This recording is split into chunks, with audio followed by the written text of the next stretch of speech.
our ulam idea. Yan. Paksiw.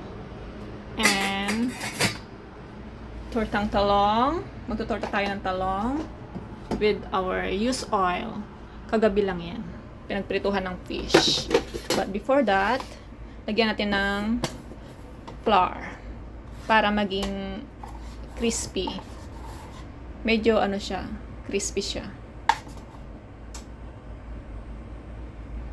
Natimplahan ko na yan. So, wait a minute.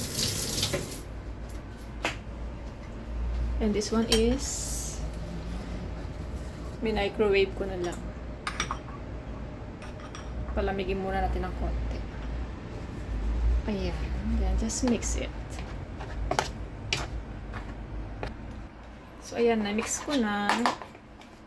And, lagay natin dito.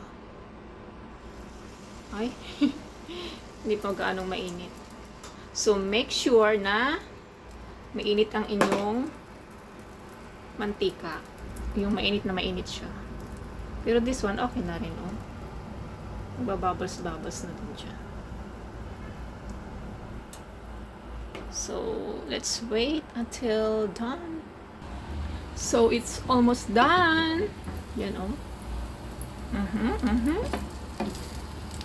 And, naka-ready na rin ang aking ulam over there. So, that's it. Thank you so much for watching. I hope you like it.